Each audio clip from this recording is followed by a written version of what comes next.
বড় বৌমা, এখনো ঘুমোচ্ছ নাকি? অনেক বেলা হলো তো। সকালের খাবার কখন খাবো? এবার তো উঠে পড়ো। কে আবার বাইরে থেকে ডাকছে? নিশ্চয়ই তোমার মা। আরে যাও না, দেখো কি বলছে। আরে চলো চলো, ওঠো, মা অনেকক্ষণ থেকেই ডাকছে। তোমার মায়ের জ্বালায় আর পারা যায় না। একটু শুয়ে আছি, তাও বাইরে থেকে ডাকতে হবে। সন্দীপ, আমি সেই কখন থেকে ডেকেই যাচ্ছি, তোরা কেউই উঠছিস না। কোনো সাড়া শব্দ নেই। বেলা হলো, আমারও তো ক্ষুধা লেগেছে।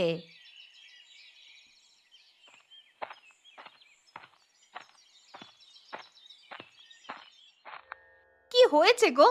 সকাল থেকে হাঁক ডাক শুরু করে দিয়েছো। একটু শান্তি করে ঘুমোতেও দেবে না নাকি? আরে বৌমা, অনেক তো বেলা হলো। সকালের খাবারটা তো এবার খেতে হবে। আমার যে ক্ষুধা লেগেছে, তাই ডাকছি। এত সাত সকালে তোমায় কে উঠতে বলেছে? ঘরে শুয়ে ঘুমাও না। গিন্নি, তুমি চুপ করো তো, সকালবেলায় ঝামেলা করো না। ও, এখন আমি ঝামেলা করছি না? সারাদিন এত খাটাখাটনি করে একটু যে ঘুমাবো, তারও সুযোগ নেই। না না বড় বৌমা, আমি তোমাকে সেটা বলছি না। থাক, তোমাকে আর কিছু বলতে হবে না। কি হলো বলো তো? এই সাত সকালে চেঁচামেচি কিসের? আমিও তো সেটাই ভাবছি, চলো উঠে দেখি কি হয়েছে।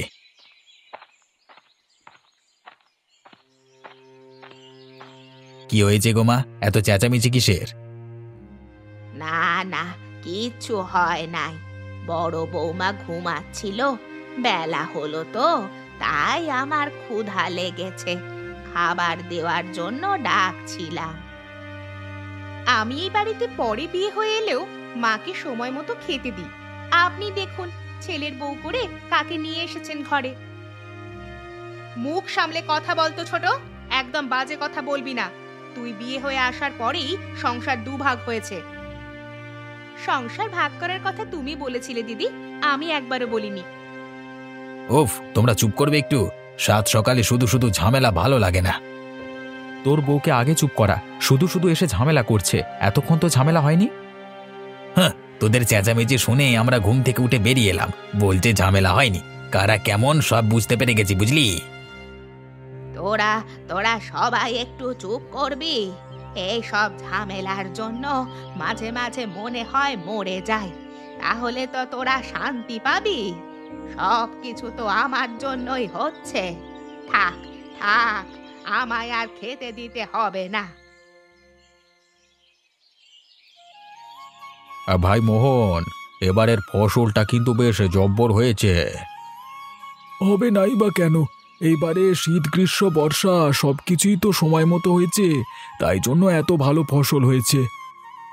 হ্যাঁ, ওই জন্যই হয়েছে। এবারে তবু একটু বেশি রোজগার করা যাবে। সারা বছর এত খাটাখাটনির পর একটু বেশি লাভ না হলে মন ভরে না। সারা বছর মাথার ঘাম পায়ে ফেলে কষ্ট করে চাষ করব, আর একবার আসবে ঝড়ঝঞ্ঝা, সব শেষ। বিধাতার আশীর্বাদে এবছর তেমন কিছু হয়নি। আর কিছুদিন পর ফসল কাটা হবে, আশা করছি আর ঝড়ঝঞ্ঝা হবে না।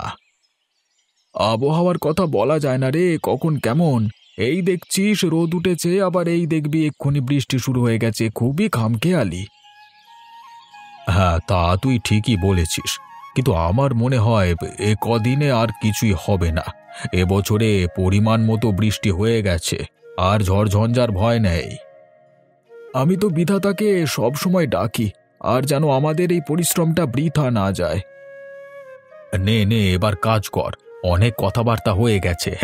ভালোভাবে কাজ করে তাড়াতাড়ি ফসল কেটে ফেলতে পারলে এখন আমি বাঁচি। হ্যাঁ, শুধু তুই কেন, আমারও ওই একই উদ্দেশ্য।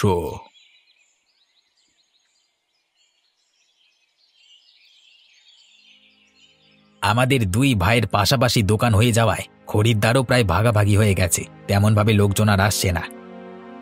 তুমি একটা কাজ করো, তোমার দাদা যত টাকায় গরম ভাত আর তরকারি বিক্রি করছে তার থেকে 5 টাকা তুমি কমিয়ে দাও। এই বুদ্ধিটা তো আমার মাথায় আগে আসেনি। হ্যাঁ, 5 টাকা কমিয়ে দিলে নিশ্চয়ই খরিদ্দার বেশি আসবে। হ্যাঁ, কম লাভ করলেও খরিদ্দার বেশি এলে পুষিয়ে যাবে। ওটাই আমি বলতে চাইছি, তোমার দাদা যখন প্রতিযোগিতা করতে চাইছেই তোমাকেও তো প্রতিযোগী হতে হবে। এই তো যাব, গিয়ে সাইনবোর্ডে টাঙিয়ে দেব আমার ভাত আর তরকারির দাম, তাহলে মানুষজন দেখতে পেয়ে যাবে। ওটাই ভালো হবে। আমার সাথে থেকে থেকে তোমার মাথার বুদ্ধিটাও দেখছি খুলে গেছে। সাব্বাস। হ্যাঁ, ব্যবসায়ী মানুষ, ব্যবসায়িক বুদ্ধি আমার রক্তে রক্তে প্রবাহিত হচ্ছে, এটা কেউ আটকাতে পারবে না। যাও যাও, এবার হোটেলে যাও, গিয়ে রান্না বান্না করতে হবে আবার। আজকে তো বেলা হয়ে গেল, তাড়াতাড়ি যাও। তোমার দাদা সেই কখন হোটেলে চলে গেছে, সব খরিদ্দার না হলে ওনার দোকানেই চলে যাবে। না না, সেটা আমি হতে দিচ্ছি না। আমার হাতের রান্না সবার পছন্দ, আমি গিয়ে চটপট সব করে নেব। মুখে বলে কিছু হবে না, তাড়াতাড়ি যাও। মুখে বড় বড় ফুটানি মেরে লাভ নেই, কাজে করে দেখাতে হবে। ঠিক আছে ঠিক আছে গিন্নি, আমি আসছি, তুমি বাড়ির কাজকর্মগুলো করে নাও।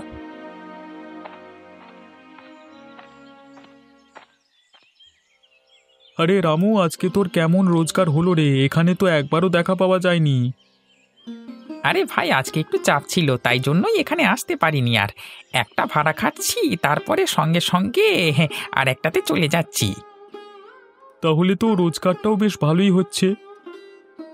তা একটু হচ্ছে বটে, কিন্তু খরচ পড়লে তো হবে না, ভবিষ্যতের জন্য তো কিছু সঞ্চয় করে রাখতে হবে। তোর খবর কি বল, কেমন কাজ করলি আজকে? আমার ওই প্রতিদিনের মতোই ভাড়া হয়েছে, মানে তেমন নয়, মোটামুটি আর কি। হ্যাঁ, সে যা হয়েছে তাই নিয়ে খুশি থাকা ভালো। এই দুপুর হয়ে গেল তো, এই চল চল হোটেলে গিয়ে কিছু খেয়ে আসি। হ্যাঁ, আমার আবার আরো ভাড়া আসছে, যেতে হবে তো। এরপর এখনো ভাড়া আছে? আরে আজকে তো তুই মালামাল হয়ে গেলি, চল চল খেয়ে আসি। মালামাল কিছুই হয়নি, যেমন খেটেছি সেই রকম টাকা রোজগার করেছি, কেউ তো আর আমাকে এমনি এমনি টাকা দেয়নি। তা ঠিক কথা, আজকে এত কাজ করেছিস, তাহলে দুপুরের খাবারটাকে খাওয়া। হ্যাঁ, আচ্ছা আচ্ছা, তাই চল। এই দুপুরের খাবারটা না হয় আমি খাওয়ালাম, তুই আমাকে অন্য একদিন খাওয়াস। হ্যাঁ হ্যাঁ, বন্ধুদের মধ্যে এসব হতেই থাকে। তুই একদিন খাওয়াবি, আমি একদিন খাওয়াবো। এখন তাড়াতাড়ি প্যাটেল করে হোটেলে চল, প্রচন্ড ক্ষুধা লেগেছে আমার। আরে যাচ্ছি রে যাচ্ছি, অত তাড়া দিলে হয় নাকি, বয়স তো হলো। হ্যাঁ রে, সেটাই তো। হ্যাঁ, এখনো বিয়ে হলো না বলছিস, বয়স হয়ে গেল, মশকরা হচ্ছে আমার সাথে। চল চল তাড়াতাড়ি চল।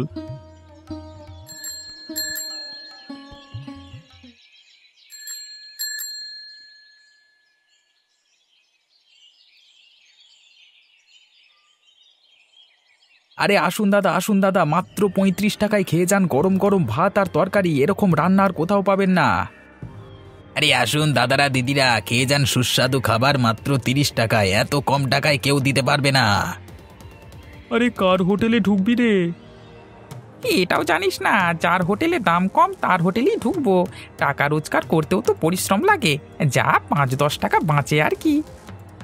তা ঠিকই বলেছিস, তাহলে চল।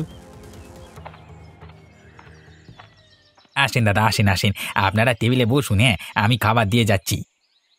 তরকারি গরম আছে তো, ঠান্ডা তরকারি দিয়ে খাবো না। এই মাত্র রান্না হয়েছে, ভাত তরকারি দুটোই গরম, আপনাদের কোনো অসুবিধা হবে না। এ কি ভাই, হঠাৎই খাবারের দাম কমিয়ে দিল। ও যদি এত কমিয়ে দেয় তাহলে তো আমার হোটেলে লোকজন আসবে না। যার হোটেলে কম দাম সেখানেই যাবে। এবার তাহলে আমিও দাম কমিয়ে দেব। চিরঞ্জিতদা বললি হবে না, কম টাকায় বেশ ভালোই খাওয়াচ্ছে। হ্যাঁ, এক কথায় বলে টাকা দিয়ে জিনিসের মতো জিনিস পেয়েছি। ধন্যবাদ ধন্যবাদ। দাদা, আপনার 60 টাকা হয়েছে তো, এই নিন ধরুন। ধন্যবাদ, আবার আসবেন কিন্তু কেমন? এরকম কম টাকায় এত সুস্বাদু খাবার পেলে নিশ্চয়ই আসবো। আসুন দাদা আসুন, মাত্র 30 টাকায় খেয়ে যান গরম গরম ভাত, এত কম দামে কেউ দেবে না। হে কমলাকান্ত, আরে দুই ভাইয়ে ঝগড়া ঝামেলা করে নিজেদের মধ্যে প্রতিযোগিতা শুরু করেছে। ভালো ভালো, আরো দাম কমবে। যা বলেছিস তুই, এরা দুজনে প্রতিযোগিতা করুক আর আমরা ফায়দা লুটবো। দাদারা দিদিরা, আমার হোটেলে আসুন, মাত্র 25 টাকায় ভাত আর তরকারি খেয়ে যান, মাত্র 25 টাকা, এই গ্রামে কেউ দিতে পারবে না। চল চল, সন্দীপের হোটেলে ঢুকি, এখানে 25 টাকায় দিচ্ছে। দাদা, এত কম টাকায় দিচ্ছ, মানে খাবারের পরিমাণ কম দেবে না তো? তাহলে কিন্তু আমাদের পেট ভরবে না। হ্যাঁ, আরে ও নিয়ে কোনো চিন্তা করবেন না দাদা, যা পরিমাণ দেব আপনাদের লেগে বেশি হয়ে যাবে। তাহলে চল কমলাকান্ত, এই হোটেলেই ঢুকি, 25 টাকায় ভাত আর তরকারি, আবার কি চাই? আপনারা বসুন, আমি খাবার দিচ্ছি, সবকিছু গরম গরম পাবেন। হ্যাঁ হ্যাঁ, নিয়ে এসো, প্রচন্ড ক্ষুধা লেগেছে।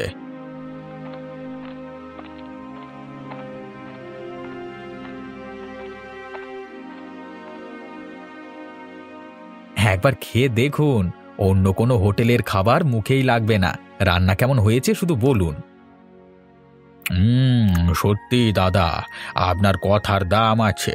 আপনি যে সে মানুষ নন, যেটা বলেন সেটাই করেন। খাবার খেয়ে মন পেট দুটোই ভরে গেছে। হ্যাঁ, এখন তো প্রশংসা করবি, আরে ভবিষ্যতে আরো দাম কমে যাবে দেখিস, কমলে আমাদেরই ভালো, আবার কি আছে? হ্যাঁ দাদা, এই নিন আপনার 50 টাকা, আমরা চললাম এখন।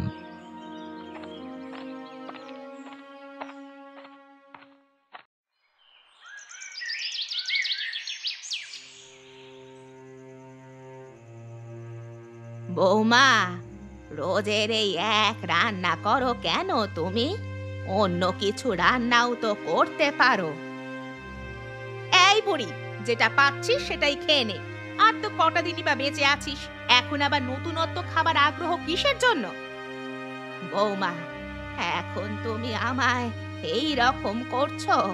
যখন তোমার সন্তান হবে, তখন যদি তুমি এই ব্যবহার ফিরে পাও, তাহলে তোমার কেমন লাগবে? আবার সেই উল্টোপাল্টা কথা বলে। এই বুড়ি, তুই চুপচাপ খা।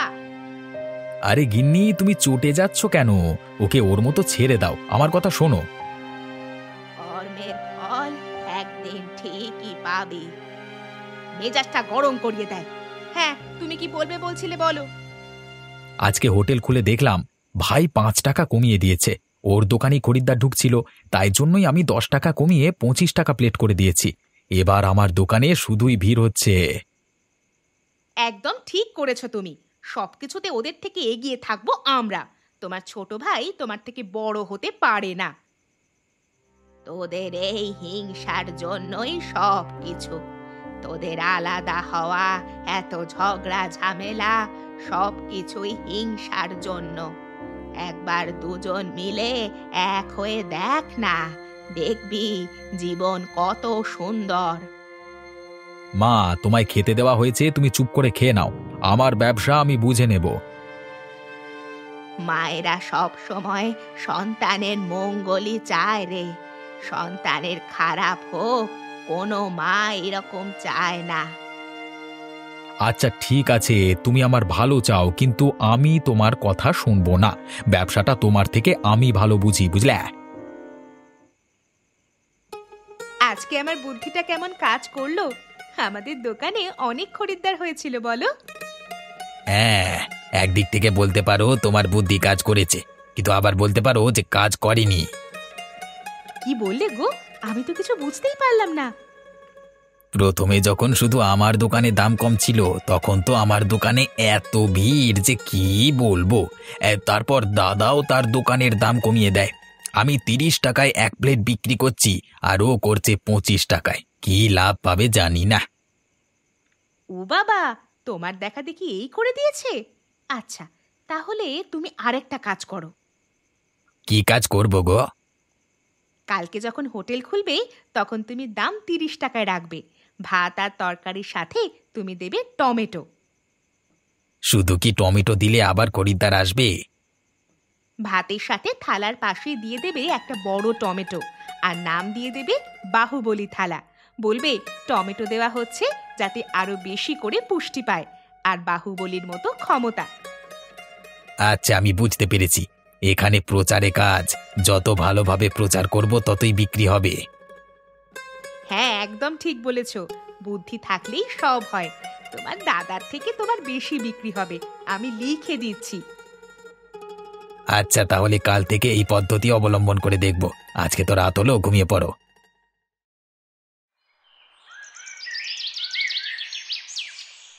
কোথাও যাবেন নাকি বাবু? তাহলে উঠে আসুন, ফাঁকাই আছি, আপনাকে ছেড়ে দেব। আমি তো এই গ্রামটাকে ঘুরে দেখতে চাই, তো তুমি কি আমাকে এই গ্রামটা ঘুরে দেখাতে পারবে? তার জন্য তুমি যত টাকা লাগবে নাও, আমি দিতে রাজি আছি। গ্রামটা তো অনেক বড়, অনেক সময় লাগবে, প্রায় দুপুর হয়ে যাবে। তাতে কোনো অসুবিধে নেই, তুমি ঘুরে দেখবে কি বলো? আপনি যদি রাজি থাকেন তাহলে আমি দেখব, কিন্তু এর জন্য 250 টাকা লাগবে। আরে বললাম না, টাকার চিন্তা করতে হবে না। যা টাকা লাগে আমি দেব। তুমি গোটা গ্রামটা ঘুরিয়ে দেখাও আমাকে। আমি শহরের মানুষ, গ্রামের অনুভূতি অনুভব করতে চাই। আচ্ছা, বুঝলাম আমি।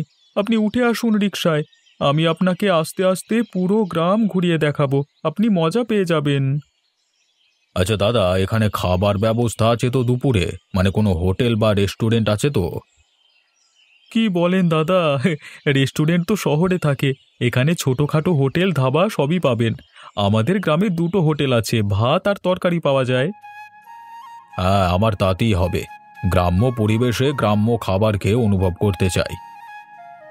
আসুন বাবু, আসুন, গাড়িতে উঠে আসুন, দেরি হয়ে যাচ্ছে তো। এই যে উঠে পড়লাম। এবার তুমি তোমার বশ মতো চালিয়ে আমাকে গোটা গ্রামটা ঘুরিয়ে দেখাও। গ্রামের একটা দৃশ্যও যেন আমি মিস না করি, অর্থাৎ ফাঁক না পড়ি। আপনি কোনো চিন্তা করবেন না।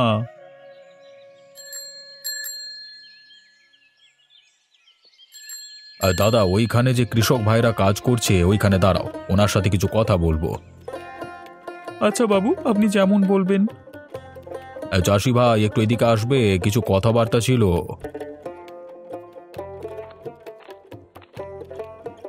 হ্যাঁ দাদা, বলুন, কি বলবেন? আমি হলাম শহরের এক ব্যবসায়ী, গ্রাম্য পরিবেশ কোনো দিন দেখিনি, এই প্রথম ঘুরতে এসেছি। বলছি দাদা, এখানে জমিতে পানি কিভাবে দাও? এই তো পাশেই ঝিল রয়েছে, ওখান থেকেই ব্যবস্থা আছে। আমরা মোটর চালিয়ে ওখান থেকে জল নিয়ে জলসেচ করি। আবার যাদের জমি পাশেই তারা পুরনো পদ্ধতি ব্যবহার করে। বাহ, দেখে তো খুব ভালো লাগছে। এই একটা জমিতে চাষ করতে অনেক পরিশ্রম লাগে, তাই না? হ্যাঁ, অনেক পরিশ্রম লাগে। কিন্তু আপনি কিসের ব্যবসায়ী? আমার শহরে বড় বড় রাইস মিল আছে অনেকগুলো, কিন্তু আমি জানি না কিভাবে ধান উৎপন্ন হয় বা অন্যান্য ফসল হয়, তাই আমি ভ্রমণ করে দেখতে এসেছি। আপনি তাহলে ঠিক জায়গাতেই এসেছেন। দেখুন না, কত ভালো ফসল হয়েছে। ঝড়ঝঞ্ঝা হলে নষ্ট হয়ে গিয়ে আমাদের ক্ষতি হয়। এক এক বছর ভালোভাবে খেতে পর্যন্ত পাই না। তোমরা এত পরিশ্রম করো কিন্তু প্রাপ্য মূল্য পাও না। আমি দেখছি কি করা যায়। অনেক বড় বড় জায়গায় আমার হাত আছে, তোমাদের যাতে ভালো হয় সেই চেষ্টাই করব। ধন্যবাদ বাবু, একটু দেখবেন। হ্যাঁ দাদা, রিক্সা চালাও, কোনো হোটেলে গিয়ে দাঁড়াও, ক্ষুধা লেগেছে, খেতে হবে যা হোক কিছু। আচ্ছা বাবু, ঠিক আছে।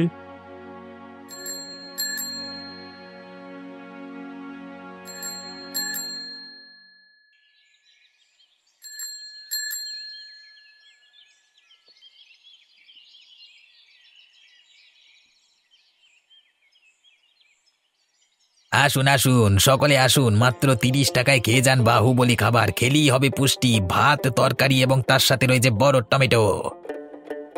আরে খেয়ে যান, খেয়ে যান, আমার হাতের সুস্বাদু খাবার খেয়ে যান। মাত্র 25 টাকায় ভাত এবং তরকারি, কেউ দিতে পারবে না। বাবু, আপনি কোন হোটেলে ঢুকবেন? আচ্ছা, এরা দুজন তো জমজ, তাহলে তো দুজনে দাদা ভাই, কিন্তু আলাদা দোকান করেছে কেন? বাবু, এদের পারিবারিক ঝামেলার জন্য আলাদা হয়ে গেছে, তাই আলাদা দোকান দুজনের। এই যে দোকানের মালিকেরা কারা আছেন, একটু আমার কাছে আসবেন।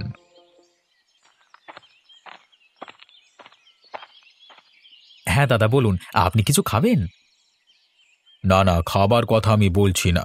তোমরা দুজন তো দাদা ভাই, তোমরা নিজেদের মধ্যে প্রতিযোগিতা করে কি পাচ্ছ? আমাদের মতবিরোধের জন্য আমরা আলাদা হয়ে গেছি।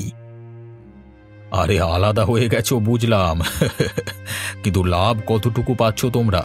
তুমি বিক্রি করছো 30 টাকায়, ও বিক্রি করছে 25 টাকায়। কি হচ্ছে সব? তোমরা দুজনে একজোট হয়ে একটাই হোটেল বানাও, আর সেখানে খাবারের দামটা রাখো 50 টাকা, তবেই তো তোমাদের ব্যবসায় উন্নতি হবে। দাদাবাবু ঠিকই বলেছেন, আমাদের ক্ষতি হয়ে যাচ্ছে। আমি বুঝতে পেরেছি, হিংসে হচ্ছে সব থেকে বড় শত্রু। এবার আমাদের মাকেও ভালোভাবে দেখে রাখবো, খারাপ ব্যবহার করব না। নিজের মা হচ্ছে সবার থেকে বড়, মাকে কোনো দিন খারাপভাবে কথা শোনাতে নেই। আপনি আমাদেরকে বড় সাহায্য করলেন, আমাদের হোটেলে খাবার খেয়ে যান।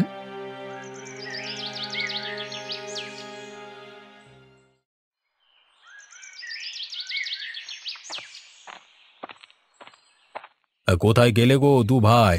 আজকে তো আমি বাহুবলী খাবার খাবো।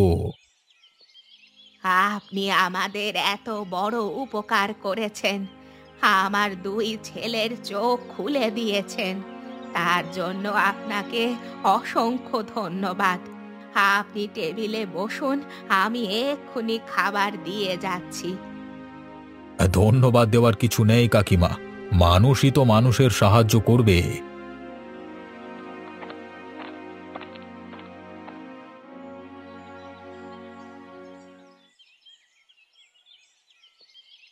বাবু, এই নিন আপনার স্পেশাল বাহুবলী খাবার, গরম গরম ভাত, তরকারি আর 2টো টমেটো, খেলেই পুষ্টি। সত্যি কথা বলতে তোমরা রান্নাগুলো সেরা করো। কালকেও খেয়ে ভালো লেগেছে, আজকেও রান্নার গুণগত মান এতটাই ভালো হয়েছে, আমি প্রশংসা করবার ভাষা হারিয়ে ফেলছি। আমরা ছোট ব্যবসায়ী, আপনি বড় ব্যবসায়ী, আপনি প্রশংসা করছেন মানে নিশ্চয়ই ভালো হয়েছে। আপনি তৃপ্তি পেলে আমরা তৃপ্ত হব। একজন বাইরে থেকে এসেও যে সাহায্য করে, এই প্রথমবার দেখলাম। এরকম মানুষের অস্তিত্ব এখনো পৃথিবীতে আছে। বড় ব্যবসায়ী ছোট ব্যবসায়ী এসব কিছু হয় না, টাকা জিনিসটা খুব খারাপ। হ্যাঁ, জীবনে চলার পথে টাকা দরকার, তবে প্রয়োজন ছাড়া ওটার ব্যবহার করা একদমই উচিত নয়। অহংকার করে কি হবে? একদিন তো সকলকে পরলোকে যেতেই হবে।